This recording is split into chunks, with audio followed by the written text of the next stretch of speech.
Fövqəladə Hallar Nazirliyinin Dövlət Yanğın Nəzarəti Xidməti səlahiyyətləri daxilində ölkə ərazisində yanğın təhlükəsizliyinin təmin edilməsi məqsədi ilə zəruri tədbirlərin görülməsini davam etdirir.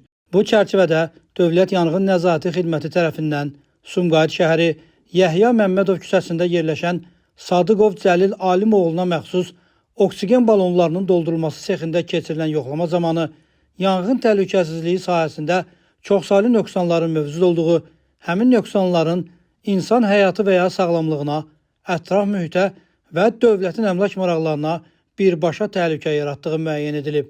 Belə ki, obyektdə avtomatik yanğın xəbərverici siqnalizasiya qurğusu quraşdırılmayıb, obyekt ilkin yanğın söndürmə vasitələri ilə təmin edilməyib, elektrik təsərrüfatı, elektrik qurğularının quraşdırılması qaydalarının tələblərinə uyğun quraşdırılmayıb, obyektin taxta konstruksiyalarına oda davamlı məhlul hopdurulmayıb, obyektdə yanğın təhlükəsizliyi qaydalarının tələblərinə zidd olaraq sıxılmış və maliyyələşdirilmiş qazla dolu oksigen balonları saxlanılır.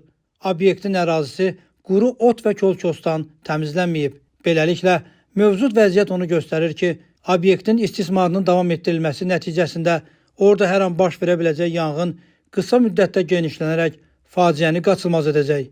Qeyd olunanları nəzərə alaraq, yanğın təhlükəsizliyi norma və qaydalarının tələblərinin kobud pozulması faktları aşkar edilmiş, Sumqayıt şəhəri Yəhya Məmmədov küçəsində yerləşən Sadıqov Cəlil Alimoğluna məxsus oksigen balonlarının doldurulması sexinin fəaliyyətinin dayandırılması barədə qərar qəbul olunub və qərarın bir nüsxəsi obyektin nümayəndəsinə təqdim edilib.